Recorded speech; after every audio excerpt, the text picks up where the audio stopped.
அல்லேலூயா. சகோதரர்கள் ஒருமித்து வாசம் பண்ணுவது எத்தனை நன்மையும். ஆமென். தனித்தனியாக அங்காங்கே இருந்த நம்மை கர்த்தர் ஒன்று சேர்ந்து கர்த்தருடைய நாமத்தை மகிமைப்படுத்துவதற்கு கர்த்தர் கொடுத்த நல்ல பாக்கியத்துக்காக கர்த்தரை துதிக்கிறேன். அல்லேலூயா. உங்கள் பக்கத்தில் இருக்கவங்களை பார்த்து சொல்லுங்கள், கர்த்தர் நல்லவர்னு சொல்லுங்கள். ஆமென். அல்லேலூயா.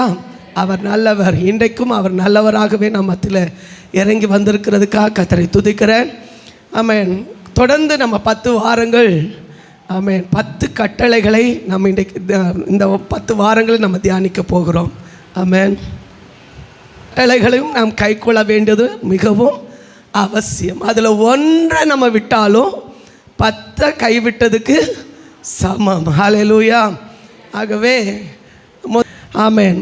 இந்த உலகத்தில் ஆமென் அநேக தேவர்களை வழிபட்டு கொண்டிருக்கிறாங்க. நான் நேற்று தினத்தில் பிள்ளைகளிடத்தில் கேட்டேன், வேதாகமத்தில் எத்தனை தேவர்கள் உண்டு அப்படின்னு கேட்டேன். அப்போது பாகால் தேவர்கள் நிறைய இருக்காங்க அப்படின்னு. இப்போது என்னுடைய பார்வைக்கு ஒரே ஒரு தேவன் தான் இருக்கிறார். ஆமென். வேதாகமத்தில் ஒரே ஒரு தேவன் தான் வேதத்தில் சொல்லப்பட்டிருக்கிறது. அதுதான் நம்மளை உண்டாக்கின சர்வ வல்லமுள்ள தேவன், பிதாவாகிய தேவன். ஆமென். இன்றைக்கி காலை தினத்தில் அந்த இதை போடுங்க பார்ப்போம். இந்த ஆங்கிலத்தில் அதை ரொம்ப டிஃப்ரென்ஷியேட் பண்ண முடியும். எப்படின்னா காட், சுமால் லெட்டரில் காட் பாருங்கள், த லார்ட், அந்த லார்டு அதில் நமக்கு டிஃப்ரென்ஷியேட் பண்ண முடியும். ஆனால் அதே பட்சத்தில் தமிழில் கர்த்தர் என்ற வார்த்தையை ரொம்ப அழுத்தி என்ன செய்யப்பட்டிருக்கு, சொல்லப்பட்டிருக்கு. காரணம் என்னென்னா, எல்லா நாமத்துக்கும் மேலே அவருடைய நாமத்தை கர்த்தர் நமக்கு என்ன செய்திருக்கிறார், கொடுத்துருக்கிறார். விசுவாசிக்கிறீங்களா? நம்முடைய வாயில் தொனிக்கும் போது எல்லா நாமத்துக்கு மேலான பிதாவாகிய தேவனை தான் நம்முடைய வாயில் என்ன செய்யணும், உச்சரிக்கணும். ஆமென். நம்ம உருவாக்கினவர் அவர் தான். வேதத்தில் சொல்லப்பட்டிருக்கிறது. வாசிங்க பார்க்கலாம். 1-2 வசனங்களை உங்களுக்கு முன்னிறுத்த விரும்புகிறேன்.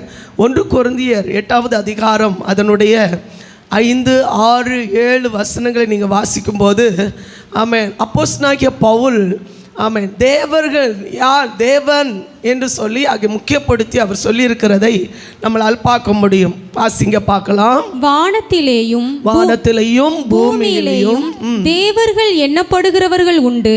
இப்படி அநேக தேவர்களும் அநேக கர்த்தாக்களும் உண்டாயிருந்தாலும் பிதாவாகிய ஒரே தேவன் நமக்குண்டு. அவராலே சகலமும் உண்டாயிருக்கிறது. அவருக்கென்று நாமும் உண்டாயிருக்கிறோம். இயேசு கிறிஸ்து என்னும் ஒரே கர்த்தரும் நமக்குண்டு.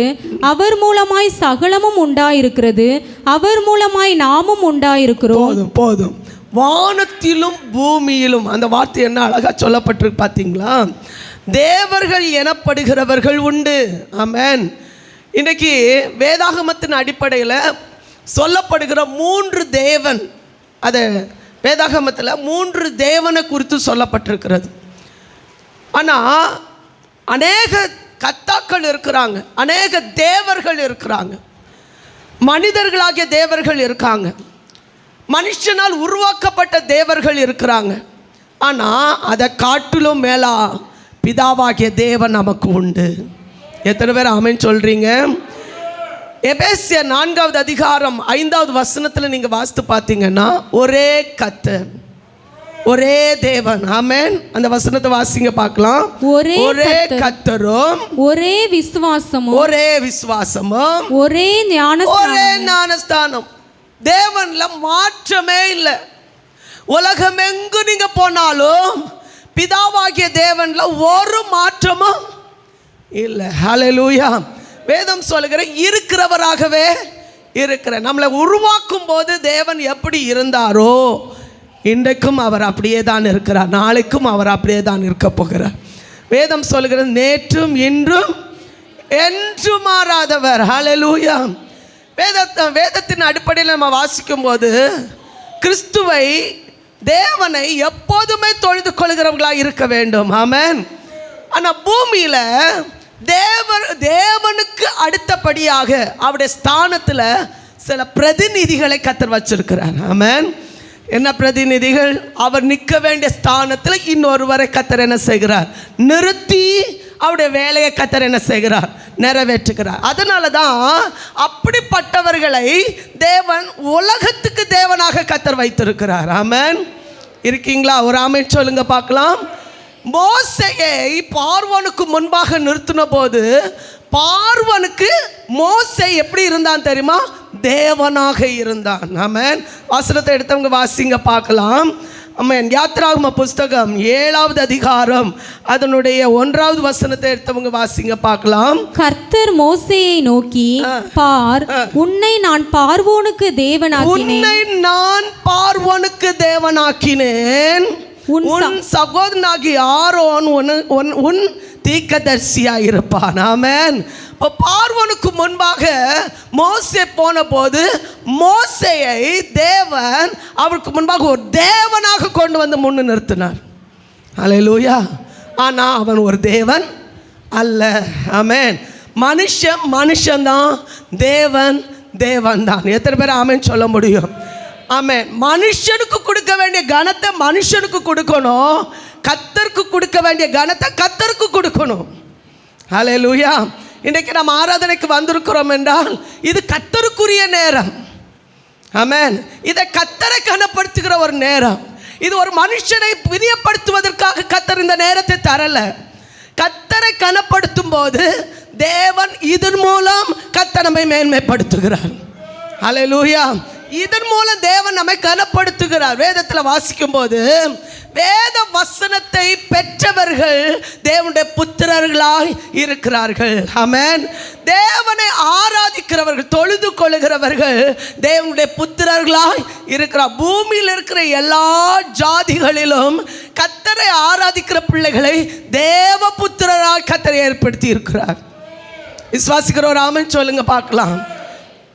காயின் ஆபேலை கொலை செய்தான். அவன் நீதிமானாக இருந்தான் என்று வேதம் சொல்கிறது.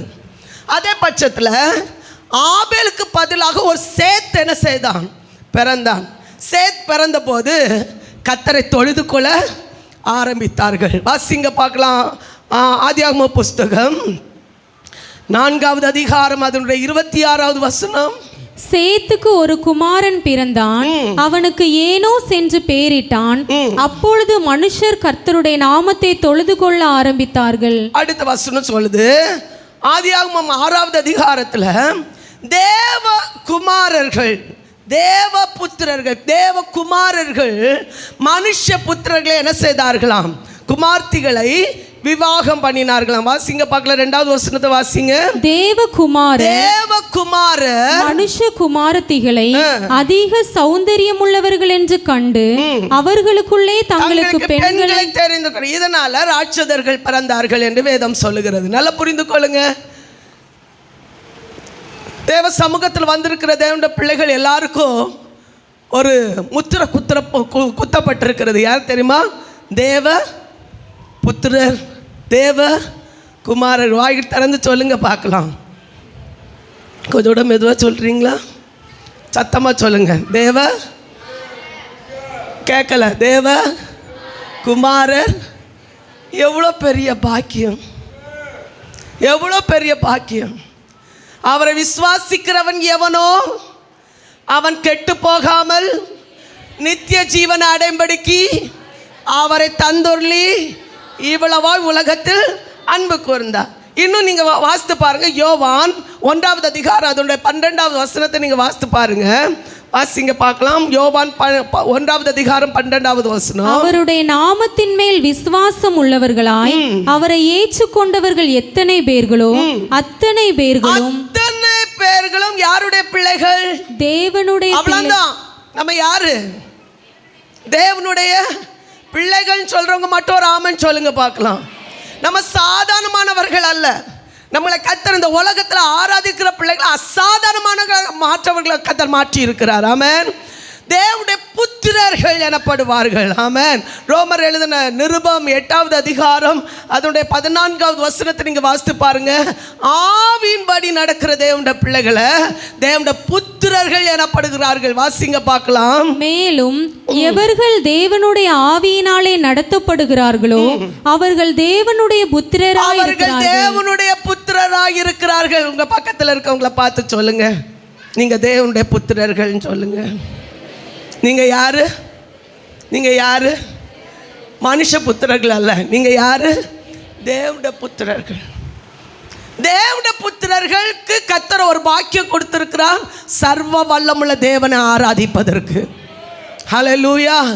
என்னை அன்றி உங்களுக்கு வேற தேவர்கள் உண்டாயிருக்க வேண்டாம். கர்த்தர் சொல்கிறார், நானே உங்கள் தேவன், நானே உங்களை வழி நடத்துகிறவர். இந்த உலகத்தில் எந்த மனிதர்களாலும் எந்த காரியங்களாலும் நிறைவேற்ற முடியாததை நம்முடைய சர்வ வல்லமுள்ள தேவன் நிறைவேற்றி முடிக்க என் தேவன் போதுமானவர். ஹல்லேலூயா. அவருக்கு இன்னொரு நாமம் சொல்லியிருக்கு, ஏலோஹீம். ஆமென். ஏலோஹீம், தேவன், சர்வ வல்லமுள்ளவர். ஆமென். எல்ஷடாய், எவ்வளோ சொல்ல முடியுமோ எல்லாம் சொல்லலாம். வேதாகமத்தில் 3500 முறை வேதாகமத்தில் தேவன் என்று அவருடைய சர்வ வல்லமுள்ள தேவனை உச்சரிக்கப்பட்டிருக்குதான். ஆமென். எத்தனை முறை? 3500. அப்போ நம்ம எண்ணியிருப்போமா இப்படியெல்லாம்? இவ்வளோ நேரம் தேவன் தேவன் தேவன் தேவன் தேவன், சர்வ வல்லமுள்ள தேவன். ஆமாம். புதிய ஏற்பாடு புஸ்தகத்தில் நீங்கள் வாசித்து பார்த்தீங்கன்னா பிதாவாகிய தேவன் 18 முறை உச்சரிக்கப்பட்டிருக்குதான். பிதாவாகிய தேவன். ஹல்லேலூயா. நம்முடைய தேவன் யார்? பிதாவாகிய தேவன். நம்ம ஜெபம் பண்ணும்போதெல்லாம் எப்படி ஜெபம் பண்ணணும்னு தெரியுமா? பிதாவே, எங்கள் பிதாவே, எங்களுக்கு இறங்கும், எங்களுக்கு அவர்களுக்கு மன்னித்தது போல எங்களுக்கும் மன்னியும். ஆண்டவரே, சோதனைக்குட்படாதபடிக்கு தீமையிலிருந்து எங்களை ரட்சித்து கொள்ளும். யாரை பார்த்து ஜெபம் பண்ணணும் தெரியுமா? பிதாவை பார்த்து ஜெபம் பண்ணணும். ஆமென். நன்மையான எந்த ஈவும் பூர்ணமான எந்த வரமும் ஜோதிகளின் பிதாவினிடத்திலிருந்து இறங்கி வருகிறது. ஆமென். எல்லா ஆசீர்வாதம் பிதா நமக்கு தருகிற ஆசீர்வாதங்கள் தான். இன்னைக்கு நம்ம பெற்றிருக்கிற வீடானாலும் சரி, நம்ம பெற்றிருக்கிற நிலங்களானாலும் சரி, நாம் பெற்றிருக்கிற கார்களானாலும் சரி, வாகனங்களானாலும் சரி, எல்லாம் பிதாவினால் கர்த்தர் நமக்கு தரப்பட்டுகிற ஆசீர்வாதங்கள். நான் உண்மையாக சொல்ல முடியும், கர்த்தர் நம்மை ஆசீர்வதித்திருக்கிறார், கர்த்தர் நம்மை நினைத்திருக்கிறார், அதனால் கர்த்தர் நம்மை ஆசீர்வதித்திருக்கிறார். விசுவாசிக்கிறவங்க கையில தட்டி கர்த்தரை துதிப்போமா? நம்முடைய திறமையினால வந்ததோ, நம்முடைய சாமர்த்தியத்தினால வந்ததோ, நம்ம வேலை செய்ததுனால வந்ததோ இல்ல, கர்த்தர் நமக்கு வேலை செய்ய வேண்டிய பலம் தந்ததுனால, கிருபை தந்ததுனால, பிதாவினிடத்திலிருந்து வந்த ஆசீர்வாதங்களை சுதந்திரித்துக் கொள்ள கர்த்தர் நமக்கு பலம் தந்த தேவனுக்கு நம்ம 2 செகண்ட் 2 கையில தட்டி உற்சாகமா ஆண்டவர் மகிமைப்படுத்துங்க. அந்த பிதாவாகிய தேவன் ஆராதிப்பதற்கு இந்த பாக்கியத்தை தந்திருப்பார் என்றால், அந்த கிருபை தந்திருப்பார் என்றால், அந்த அபிஷேகத்தினால் நிரப்பி இருப்பார் என்றால், அவர் வல்லமுள்ள தேவன். ஹல்லேலூயா. எப்படி பார்வோனுக்கு முன்பாக தேவன் மோசேயை கத்த தேவனாக நிறுத்தினாரோ, அதே போல சில கத்தாக்களை கத்தர், தேவர்களை தேவர் ஸ்தானத்தில் கத்தர் சிலரை கத்தர் நிறுத்தி இருக்கிறார். ஹல்லேலூயா. யார் தெரியுமா? நீதிபதிகள், ஆமென், ஆசாரியர்கள், தீர்க்கதரிசிகள், இன்னும் சொல்லப்போன நியாயாதிபதிகள், வேதத்தில் நிறைய பேரை சொல்லப்பட தேவ புத்திரர்கள், நம்ம ஆராதிக்கிற தேவனுடைய பிள்ளைகள், தேவ தூதர்கள். ஆனால் இவங்க எல்லாம் கர்த்தரால் சிருஷ்டிக்கப்பட்டவர்கள் தான். சிருஷ்டி தான் கர்த்தரை ஆராதிப்பதற்கு உரியவர்கள் அல்ல. ஹல்லேலூயா. நிறைய பேர் மனுஷனுக்கு முன்பாக போய் என்ன செய்வாங்க? தலைவணங்கி விழுந்துருவாங்க. அது தெய்வம் அல்ல, ஆராதனைக்குரியவர்கள் அல்ல. கர்த்தர் ஒருவரே ஆராதனைக்கு உரியவர். தேவதூதனுக்கு முன்பாக யோவான் போய் விழுந்த போது அவர் எழுப்பி நின்று, உன்னை போல நானும் ஒரு மனுஷன்தான். ஆமென். உன்னை போல நானும் ஒரு சிருஷ்டி தான். ஹல்லேலூயா. தேவன் ஒருவருக்கே நீ ஆராதனை செலுத்துவாயாக. விசுவாசிக்கிற ஒரு ஆமென் சொல்லுங்க பார்க்கலாம். உலகத்தில் இருக்கிற எந்த மனுஷருக்கும் ஆமென் தேவனுக்குள்ள ஸ்தானத்தை யாருக்கு கொடுக்க கூடாது என்பதில் வேதம் நமக்கு தெளிவாக சொல்லுகிறது. ஆமென். முதல் தேவன் யாரு? வேதத்தில் ஆமென், உலகத்தில் மனுஷர்கள் அநேக தேவர்களாக காணப்படுகிறார்கள். ஆமென். அவர்களை தேவர்களாக உச்சரிக்க கூடாது. அவர்களை மதிக்க வேண்டிய இடத்துல, கனப்படுத்த வேண்டிய இடத்துல கனப்படுத்தி கர்த்தருக்கு கொடுக்க வேண்டிய கனத்தை நாம் கொடுக்கும்போது கர்த்தர் நம் மூலம் மகிமைப்படுவார். ஹல்லேலூயா. சத்தமாக சொல்லுங்க பார்க்கலாம். ரோமர் உபாகமம் 7வது அதிகாரம் அதனுடைய 16ஆம் வசனத்தை நீங்கள் வாசித்து பாருங்க. கானான் தேசத்துக்குள்ளால இஸ்ரவேல் ஜனங்கள் கடந்து சொல்லும்போது அதில் 7 பலத்த ஜாதிகள் இருப்பாங்க. அவங்களை துரத்தக்கூடிய கிருபை நான் உங்களுக்கு தருவேன். அந்த 7 பலத்த ஜாதிகளும் உங்களுக்கு முன்பாக பயப்படுத்துகிற மாதிரி நிற்பாங்க. ஆனால் அவர்களுடைய தேவர்களை நீங்கள் என்ன செய்யக்கூடாது? பின்பற்றக்கூடாது. ஆமென். அவர்கள் தேவர்களை கண்டு நீங்கள் பயப்படக்கூடாது. காரணம் என்ன தெரியுமா? அது உங்களுக்கு கன்னியாக இருக்கும். ஹல்லேலூயா. வேலை செய்கிற போகிற இடத்துல எஜமான்கள் இருப்பாங்க. ஆமென். இருப்பாங்களா இல்லையா? நம்ம நடத்துகிற எஜமான்கள் இருப்பாங்க, மதிக்கக்கூடியவங்க தான், ஆனால் தேவனாக வைக்கக்கூடாது. ஹல்லேலூயா. மதிப்புக்குரியவர்கள் தான், அவங்க சொல்கிறது போல நம்ம செய்ய வேண்டியது தான், ஆனால் தேவனுடைய ஸ்தானத்தில் அவங்களை வைக்கக்கூடாது என்பது தான் தேவன் நமக்கு தந்திருக்கிற ஒரு பிரமாணம். ஆமென். ஹல்லேலூயா. வாசிங்க பார்க்கலாம். உன் தேவனாகிய கர்த்தர் உன்னிடத்தில் ஒப்பு கொடுக்கும் சகல ஜனங்களையும் நிர்மூலமாக்க கடவாய். உன் கண் அவர்களுக்கு இறங்காதிருப்பதாக. உன் கண் அவர்களுக்கு. பாருங்க, இன்னைக்கு ஆராதனை நேரம். இனி போக போக ஞாயிற்றுக்கிழமை ஆமென் என்ன வச்சிருவாங்க தெரியுமா? ஸ்கூல் வச்சிருவாங்க, காலேஜ் வச்சிருவாங்க. எத்தனை பேர் கர்த்தரை ஆராதிக்க வருவீங்க? ஞாயிற்றுக்கிழமை உங்களுக்கு வேலை வைப்பாங்க. எத்தனை பேர் ஆராதனைக்கு முக்கியத்துவம் கொடுப்பீங்க? இன்னைக்கே கொடுக்கலையே. ஆமென். இனி வர நாட்களில் இப்போ போன சனிக்கிழமெல்லாம் நமக்கு லீவு கொடுத்துருந்தாங்க. இப்போல்லாம் சனிக்கிழமை லீவு நமக்கு இல்லை, ஓய்வு நாள், ஆண்டவர் ஆராதிக்க வேண்டிய நாள் அவங்க எடுத்துட்டாங்க. இன்றைக்கி அதுவும் நமக்கு இல்லை. இனி ஞாயிற்றுக்கிழமை 1ஆம் தேதி நமக்கு முதல் நாள், அதுவும் உங்களுக்கு என்ன செய்யப்படும்? வேலை நாட்களாக மாற்றப்படும். நம்ம என்ன செய்வோம்? வேலைக்கு முக்கியத்துவம் கொடுப்போமா? கர்த்தருக்கு முக்கியத்துவம் கொடுப்போமா? ஆமென். ஆமென். ஒரு ஆள் தானே சொன்னாங்க, சபையின் சார்பில் ஒரு ஆள். ஆமென். பரலோகம் அங்கீகரிச்சுதா? இனி வர நாட்கள் ஏன் கர்த்தர் இந்த வார்த்தைகளை பேச வைக்கிறான்னு எனக்கு தெரியாது. இனி வர நாட்கள் விசுவாசத்தை காண்பாரோ? கர்த்தரிடத்தில் அன்பை காண்பாரோ?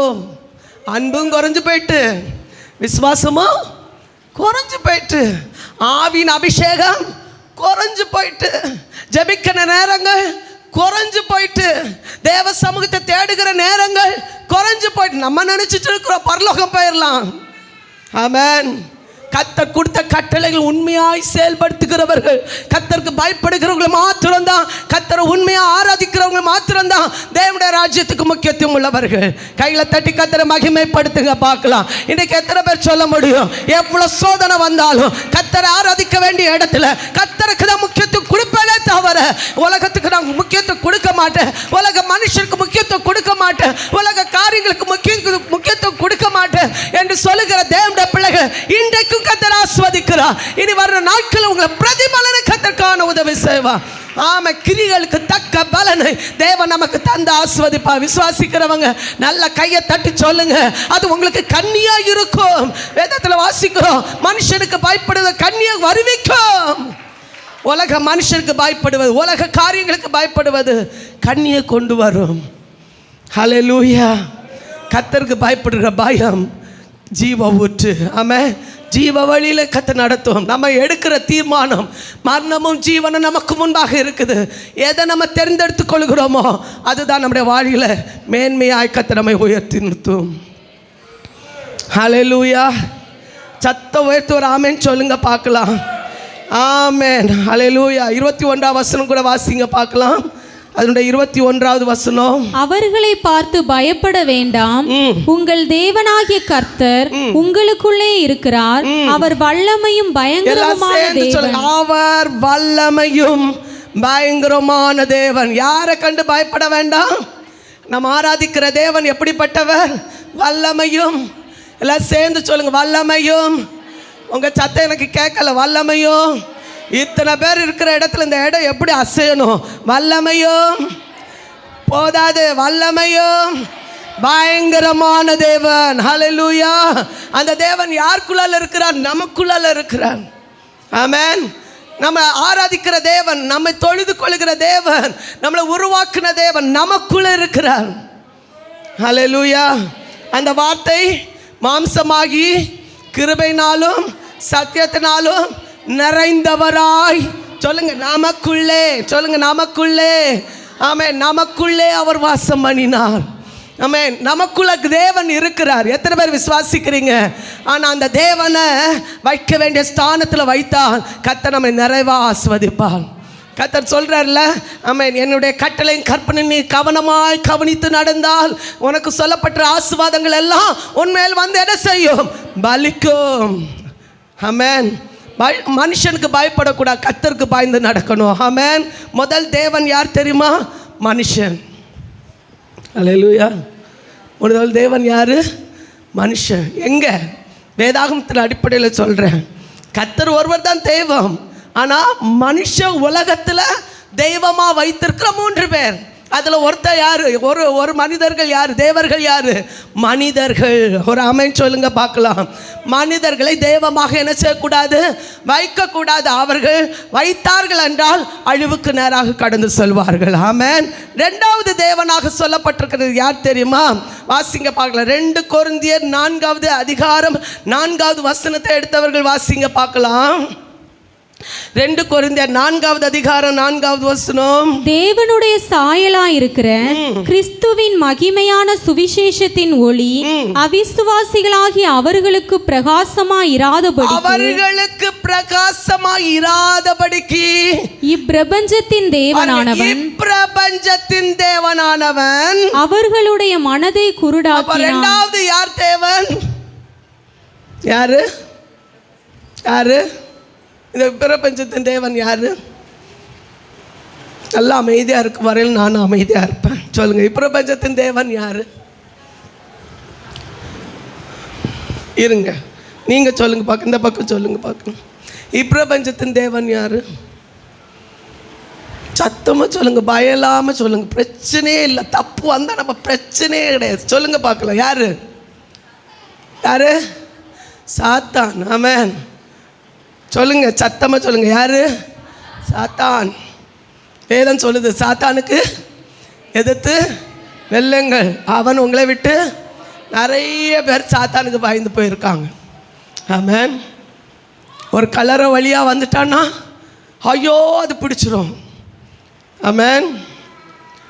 இருட்டறையில் போயிட்டாங்கன்னா அது ஐயோ அதான் வந்துச்சு. ஏதோ கர்த்த உருவம் போல் வந்தது, அவ்வளோந்தான். இவங்களுக்கு தலைகால் புரியாது. ஆமென். இவங்களுக்கு அன்னைக்கு தூக்கமோ இல்லை. ஆமென். ஹல்லேலூயா. யார் தெரியுமா? யாரு? சாத்தான். உலகத்தின் அதிபதி. வேதத்தில் வாசிக்கிறோம். 1-2 வசனங்களை கொஞ்சம் வாசிங்க பார்க்கலாம். மத்தேயு எழுதின சுவிசேஷம் 4வது அதிகாரம் 8 முதல் உள்ள வசனங்களை வாசிங்க. மத்தேயு எழுதின சுவிசேஷம். மறுபடியும் பிசாசு அவரை மிகவும் உயர்ந்த மலையின் மேல் ஒரு காரியத்தை சொல்ல விரும்புகிறேன். என்னுடைய தகப்பனாருடைய தகப்பனார், தாத்தா, அவர் அடிக்கடி ஒரு வார்த்தை சொல்வார். இயேசுவே சோதித்தவன் நம்மளை சும்மா விடுவானா? ஆமென். அல்லேலூயா. நல்ல வார்த்தை இல்லை அது? கஷ்டங்கள் வரும்போது, வேதனைகள் வரும்போது, அவங்களும் ஒரு ஹிந்துவிலேருந்து கன்வெர்ட் ஆகி வந்தவங்க. அவங்களுடைய வாழ்க்கையில் வயசான காலத்தில் இது ஹிந்து கோயிலெல்லாம் இந்த என்ன சொல்லுவாங்க, என்ன ஒரு பாட்டு பாடுவாங்களே, வில்லடி பாட்டு பாடும்போது ஹார்மோனியம் நல்லா வாசிப்பாங்க. ஹார்மோனியம் வாசித்து வில்லடி பாட்டில் ரொம்ப ஃபேமஸாக இருந்த காலத்தில் கர்த்தர் அவங்களே தொட்டார். ஆமென். எத்தனை பிள்ளைகள் தெரியுமா? அவங்களுக்கு 6 பிள்ளைகள் பிறந்திருந்தாங்க. எல்லாம் ஒரு வளர்ந்த ஒரு ஸ்டேஜ் ஆகும்போது கர்த்தர் அவங்களே தொட்ட போது எல்லா வேலையும் விட்டுட்டு, எல்லாத்தையும் விட்டுட்டு யாருக்கு வந்தாங்க? கர்த்தருக்காக வந்தாங்க. ஒரு வசதியும் கிடையாது. எங்கே போனாங்க தெரியுமா? பைபிள் காலேஜ் படிக்க போனாங்க. எந்த வயசில்? என்ன வயசு எனக்கு தெரியல. ஆனால் பிள்ளைகள் எல்லாம் வளர்ந்த ஸ்டேஜ். வசதி இல்லாத காலங்களிலும் கர்த்தரை என்ன செய்தாங்க? முக்கியத்துவப்படுத்தினாங்க. அவங்க அந்த பாடுகள் மத்தியில் பிள்ளைகள் எல்லாரையும் வளர்த்தி ஆண்டவருக்காக தன்னை முழுசும் ஒப்பு கொடுத்துட்டு போயிருக்கிறாங்க. ஆமென். இன்றைக்கி எல்லா பிள்ளைகளும் கர்த்தரோடு கூட இருக்கிறாங்க. எத்தனை பேர் விசுவாசிக்கிறீங்க? இதை விட பாக்கி இந்த உலகத்தில் இல்லை. என்னுடைய தகப்பனாரை சொல்லணும்னா 3 பிள்ளைகளையும் கர்த்தருக்கு கையில் கொடுத்துட்டு போயிட்டாங்க. ஆமென். இனி எனக்கு பொறுப்பு இல்லை, கர்த்தர் கருத்தில். ஆமென்.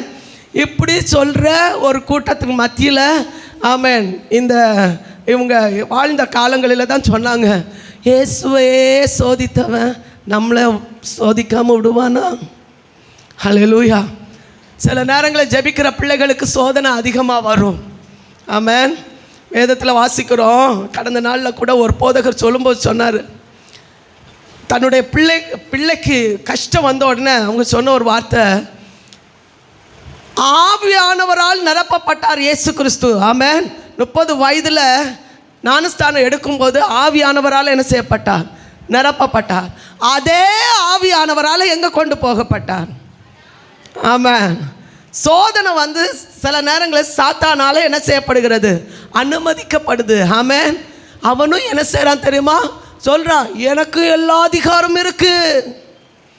ஏசுடத்தில் 3 விதமான சோதனை பண்ணான். 1 அப்பத்தினால சோதனை பண்ணான். 2வது உயர்ந்த ஸ்தானத்தில் கொண்டு நிறுத்தி கீழே விழு அப்படின்னு சொன்னான்.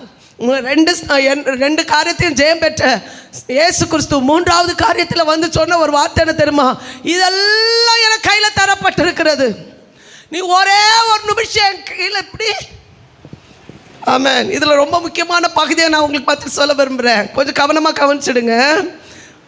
8வது வசனத்தில் மறுபடியும் பிசாசு அவரை மிகவும் உயர்ந்த மலையின் மேல் கொண்டு போய் உலகத்தின் சகல ராஜ்யங்களும் அவைகளுக்கும் மகிமையும் அவருக்கு காண்பித்து, எல்லாம் சேர்ந்து சொல்லுங்க பார்க்கலாம், நீ சாஷ்டாங்கமாய் விழுந்து என்னை பணிந்து கொண்டால் இவைகள் எல்லாம் உமக்கு தருவேன். ஆண்டவரை பணிய வேண்டிய இடத்துல இன்னொரு காரியத்துக்கு முக்கியத்துவம் கொடு, உலகத்துக்கு முக்கியத்துவம் கொடுத்தா அவன் சொல்கிற ஒரு காரியம் என்ன தெரியுமா? இதெல்லாம் உனக்கு தருவேன். ஏசு சொன்ன ஒரே ஒரு வார்த்தை என்ன தெரியுமா? அப்பால போச்சாத்தானே, தேவன் ஒருவருக்கே. ஹல்லேலூயா. இப்படி ஓடி வரணும், அவங்க தான் ஜெயம் பெற்றவங்க. ஹல்லேலூயா. சாத்தான் சொல்லுவோம், கொஞ்சம் இப்படி பணிந்தா போதும், கொஞ்சம் கீழே வந்தா போதும், பணத்துக்கு கீழே வா, வேலைக்கு கீழே வா, உன்னுடைய காரியத்துக்கு முக்கியத்துவம் கொடு, கொஞ்சம் பணிஞ்சு வா, உனக்கு எல்லா சுவாதத்தையும் தருவேன். அப்போ சொல்லணும், அப்பால போச்சாத்தானே, தேவன் ஒருவருக்கே ஆராதனை செய்வாயாக. ஹல்லேலூயா. வேலைக்கு முக்கியத்துவம் கொடுக்காத, ஆமே, உலகத்துக்கு முக்கியத்துவம் கொடுக்காத தேவனுடைய பிள்ளைகளை கத்தர் கனமா கத்தர் ஆஸ்வதிப்பா. விசுவாசிகள் கைகளை தட்டி கத்தரை துதிங்க. இயேசு கிறிஸ்து 3 சோதனைகளிலும் அவர் ஜெயம் பெற்ற போது சாத்தான் அவரை விட்டு விலகி போனான் என்று வேதம் சொல்லுகிறது. இன்னைக்கு அநேக கிறிஸ்துவை விசுவாசிக்க முடியாம எல்லாருடைய கண்களும், ஆமே, அவிசுவாசியுடைய கண்கள் குருடாக்கப்பட்டு, இப்பிரபஞ்சத்தின் தேவனானவன் அவருடைய கண்களை அவன் குருடாக்கி வைத்திருக்கிறார். இன்னைக்கு நம்முடைய கண்கள் பார்வை அடைவதாக எத்தனை பேர் விசுவாசிக்கிறீங்க? கையில தட்டி கத்தரை துதிங்க. ஏன்னா உண்மை பார்க்கணும் ஆண்டவரே, உண்மை தரிசிக்கணும் அப்படின்னு சொல்றவங்க மட்டும் கையில தட்டி கத்தரை துதிங்க. ஆமே. சாதாரணமாக நம்ம ஆராதிக்க கூடாது, உலக மனுஷங்களை போல நம்ம ஆராதிக்க கூடாது, உலக மனுஷனுக்கும் நமக்கு இடையில ஆமே வித்தியாசம் இல்லாம நம்ம ஆராதிக்க கூடாது. உண்மையா ஆராதிக்கிற தேவனுடைய பிள்ளைகளுக்குள்ளால ஒரு ஜீவன் இருக்கும். விடுவித்தாலும் சரி, விடுவிக்காமல் போனாலும் சரி, நாங்கள் ஆராதிக்கிற தேவனை நாங்கள் ஆராதிப்போம். கைகளை தட்டி சொல்லுங்க. எத்தனை பேர் கைகளோடு கூட கத்தரை துதிக்கிறீங்க, ஸ்தோத்திரத்தோடு கத்தரை துதிக்கிறீங்க, ஜீவனுள்ள தேவனுக்கு முன்பாக நடுக்கத்தோடு கத்தரை துதிக்கிறீங்க. உலக மனுஷனுக்கு, உலக காரியங்களுக்கு முக்கியத்துவம் கொடுக்காதபடி, சாத்தானுக்கு முக்கியத்துவம் கொடுக்காதபடி, சத்துருக்கு முக்கியத்துவம் கொடுக்காதபடி வேதம் சொல்கிறது, பிசாசுக்கு எழுத்து நல்லுங்கள், அப்பொழுது அவன் உங்களை விட்டு. ஹல்லேலூயா. தெளிந்த புத்தி உள்ளவங்களா இருங்க. புத்தியை கட்டிடுவான். ஆமென். ஏனெனில் அவன் என்ன செய்வான்? நம்ம விட்டு ஓடி போக கர்த்தர் நமக்கு பலன் தருவாராக. ஹல்லேலூயா. எகிப்து தேசத்தில் 10 விதமான தேவர்களை வைத்து வழிபட்டாங்க. ஆமென். அந்த 10 விதமான தேவர்களை முறியடிக்க கர்த்தர் 10 விதமான வாதைகளை கர்த்தர் என்ன செய்தார்? அனுப்பினார். ஆமென். ஆனாலும் யாருக்கு பின்னால் தெய்வம் வந்துச்சு? ஆமென். யாருக்கு பின்னால் வந்துச்சு? எகிப்தை விட்டு வெளியே வந்த இஸ்ரவேல் ஜனங்களுக்கு பின்னால் எகிப்தின் தேவர்களும் என்ன செய்தாங்க? ஹல்லேலூயா. 40 வருஷம் அமைதியா இருந்த பிசாசு 40 வருஷத்துக்கு வர தலை தூக்கி நின்றுச்சு. தேவனுடைய பிள்ளைகளே, வருஷம் முக்கியம் அல்ல, நம்ம ஆராதிக்கிற உண்மைதான். எப்போ அது தலை தூக்கி நிற்குதோ அப்போ நம்ம ஜெயம் பெற்றுக்கொள்ளர்களாக காணப்படணும். ஹல்லேலூயா. 40 வருஷம் வேதத்தில் சொல்லப்பட்ட அந்நிய தேவர்கள் அவர்களோடு கூட இருந்ததில்லை. கர்த்தரே அவர்களை வழி நடத்தினார். ஆனால் இந்த அந்நிய தேவன் எப்போ வெளிப்பட்டு தெரியுமா? சீனா மலையில் மோசே ஆமென் தரிசித்து கொண்டிருந்த போது. கொஞ்சம் லேட் ஆயிடுச்சு. ஆமென். லேட் ஆன உடனே என்ன வந்துச்சு தெரியுமா? பாவமும். சவுல் பாருங்க, முதல் ராஜா சாமுவேல் தீர்க்கதரிசி சொன்னார், 7 நாள் காத்திருங்கப்பா, 7 நாள் காத்திருங்க. காத்திருந்தான். 7வது நாள் வர காத்திருந்தான். சாமுவேல் வர்றதுக்கு கொஞ்சம் லேட் ஆயிடுச்சு. அவன் வேற வழியை தேர்ந்தெடுத்துட்டான். ஆமென். என்ன செய்தான் தெரியுமா? ஆசாரியன் செய்ய வேண்டியதை அவன் செய்தான். அவசரம். ராஜ்யபாரத்தை விட்டே இழந்து போனான். பொல்லாத ஆவி அவனை விட்டு போகாம கடைசி வர அந்த பொல்லாத ஆவி அவனுடைய வாழ்க்கையில் செயல்பட்டது. நல்ல ஆவியை இழந்து போனான். புரிஞ்சவங்க ஆமென் சொல்லுங்க பார்க்கலாம். சீனா மலையிலேருந்து கீழே இறங்கி வர கொஞ்சம் லேட் ஆயிடுச்சு. இவங்களுக்கெல்லாம் காத்திருக்கணுமா? அவருக்கு என்னாச்சோ தெரியல. வர்றது வர கொஞ்சம் காத்திருக்கணும். ஆரோன் கையில் கொடுக்கப்பட்டிருந்த ஒரு பொறுப்பு. ஆரோன் என்ன செய்தான் தெரியுமா? மனுஷனை பிரியப்படுத்த பொண்ணெல்லாம் கொண்டு வாங்க சொல்லி அக்கினின்னு போட்டாங்க. கண்டுக்குட்டி உண்டாயிடுச்சான். ஆமாம். சும்மா உண்டாயிருமா கண்டுக்குட்டி? நான் யோசித்து பார்த்தேன் நேற்றுக்கெல்லாம். எனக்கு இந்த கண்டுக்குட்டியில் அப்படி என்ன விசேஷம் இருக்குது?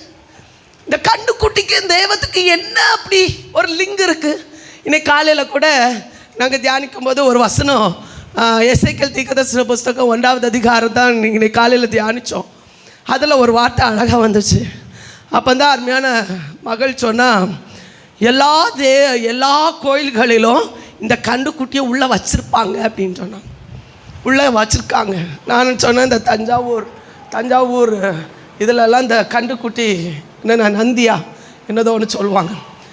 அப்போ தான் இந்த வார்த்தை சொன்னாங்க, எல்லா கோயில்களிலும் இதில் ஒரு ரிலேட்டட் இருக்குது, ஒரு முக்கியத்துவம் கொடுக்குறாங்க. அந்த வசனத்தை மட்டும் வாசிங்க. எசேக்கியேல் 1வது அதிகாரத்தில். ஆமென். எத்தனாவது வசனம்? கண்டுக்குட்டி 7 வாசிங்க பார்க்கணும். அவைகளுடைய கால்கள் நிமிர்ந்த கால்களாயிருந்தன. அவைகளுடைய உள்ளங்கால்கள் கன்றுக்குட்டியின் உள்ளங்கால்களுக்கு ஒப்பாயிருந்தன. அவைகள் துளக்கப்பட்ட வெண்கலத்தின் வரும். எசேக்கியேல் கண்ட தரிசனத்துல, பரலோக தரிசனத்துல அவன் கண்ட ஒரு பகுதி தான் இந்த பகுதியை சொல்லப்பட்டிருக்கு. கன்றுக்குட்டியின் கால்கள். பார்த்தீங்களா? நான் தஞ்சாவூருக்கு போயிருந்த டைமில் ஒருவர் சொன்னாங்க, இந்த நந்தி வளரும் அப்படின்னு. எனக்கு ஒரு கேள்வி, எப்படி தான் வளரும்? அறிவை பாருங்க. ஆமென். ஒருவேளை இவங்களே வளர்த்தி எடுத்துட்டு வளர்ந்துச்சுன்னு சொல்லுவாங்களோ? ஆமென். இப்படி மனுஷனை மயக்கி மந்திரம் செய்து சாத்தான் எவ்வளோ தந்திரமாக தனக்குள்ளே வைத்துக்கொள்ளணும்னு நினைக்கிறானோ அதிலெல்லாம் நம்மளை விடுதலாக்கி கொண்டு வந்த சர்வ வல்லமுள்ள தேவனை மாத்திரம் ஆராதிக்கிற பிள்ளைகள் பாக்கியவான்கள். கைகளை தட்டி கத்தரை துதிங்க பார்க்கலாம். ஆமென். தேவன் ஒருவருக்கே நீ ஆராதனை செய்வாயாக. சாத்தானுடைய தந்திரங்களுக்கு ஒப்பு கொடுக்காதபடி, சாத்தானுடைய எண்ணங்களுக்கு ஒப்பு கொடுக்காதபடி, அவருடைய ஆயுதங்களுக்கு ஒப்பு கொடுக்க கொஞ்சம் கூட இணங்கி போகாதபடிக்கு கர்த்தர் நம்மை பாதுகாத்து அவர் ஒருவருக்கே ஆராதனை செய்வீர்களாக. ஹல்லேலூயா. ஆமென். வேதத்தில் வாசிக்கிறோம், யெரொபெயாம் என்று சொன்ன மனுஷனும் கண்டுக்குட்டியே தான் என்ன செய்தானா? உருவாக்குனான். பெரிய பாவத்தை உருவாக்குனான். ஆமென். வாழ்க்கையில் இஸ்ரவேல் ஜனங்களை அழிவுக்கு நேராக வழி நடத்துவதற்கு இது ஒரு காரணமாக மாறிடுச்சு. ஆமென். நம்முடைய வீட்டில் ஏதாவது இப்படிப்பட்ட தெய்வங்கள் இருக்குமானால் ஆமென், வீட்டை விட்டு வெளியேற கர்த்தர் நமக்கு பலன் தருவாராக. கர்த்தர் ஒருவருக்கு ஆராதனை செய்வீர்களாக. ஹல்லேலூயா. வீட்டில் கேலண்டரில் கூட தேவையில்லாத தெய்வங்கள் இருந்துச்சுன்னா தூக்கி வீசி எரிஞ்சு போடுங்க. கர்த்தர் ஒருவருக்கு முக்கியத்துவம் கொடுங்க. தேவையில்லாத படம், மனுஷ படம் இருக்குமா, அதுக்கு ஆமென் எடுத்து வெளியே எரிஞ்சு போடுங்க. கர்த்தர் ஒருவருக்கு ஆராதனை செலுத்துவீர்களானா ஆமென். இறந்து போனவங்களோட ஃபோட்டோஸ் வீட்டில் வச்சு அதை வணக்கம் செலுத்துகிறவர்களா இருந்தால் அதை தூக்கி எரிஞ்சு போடுங்க. கர்த்தர் ஒருவருக்கு ஆராதனை செலுத்துவீர்களாக. ஹல்லேலூயா. இயேசு என்ற படத்தை வச்சு இயேசுவை யாரும் பார்க்கல, வரைஞ்ச படத்தை வச்சு தொட்டு கும்பிடுறதா இருந்தா எடுத்து தூக்கி போடுங்க. கர்த்தர் ஒருவருக்கு ஆராதனை செய்வீர்களாக. ஹல்லேலூயா. ஏதாவது மறைந்திருக்கிற ஒரு பொருளாக இருக்கலாம், ஏதாவது மறைந்திருக்கிற தெய்வத்தினுடைய தன்மை இருக்கலாம், அதெல்லாம் தூக்கி போடுங்க. கர்த்தர் ஒருவருக்கு ஆராதனை செய்வீர்களாக. ஹல்லேலூயா. இருக்கீங்களா? மனிதர்கள் தேவர்களாக மாறுவாங்க, சாத்தான் தேவர்களாக மாறுவான். இவற்றிலிருந்து விடுதலை ஆக்கிக்கொள்ள கர்த்தர் நமக்கு கிருபை தருவாராக. இதன் முடிவு அழிவே. ஹல்லேலூயா. சத்தமா ஆமென் சொல்லுங்க பார்க்கலாம். மூன்றாவது தேவனாக காணப்படுகிறது யார் தெரியுமா? ரொம்ப முக்கியம், எல்லாருக்கும் முக்கியம். ஆமென். பிலிப்பியர் 3வது அதிகாரம் 18-19 வசனத்தை எடுத்தவர்கள் வாசிங்க பார்க்கலாம். ஏனெனில் அநேகர் வேறு விதமாய் நடக்கிறார்கள், அவர்கள் கிறிஸ்துவின் சிலுவைக்கு பகைஞர் என்று உங்களுக்கு அநேக தரம் சொன்னேன். வேறு விதமாய் நடக்கிறார்கள். எப்படி நடக்கிறாங்க?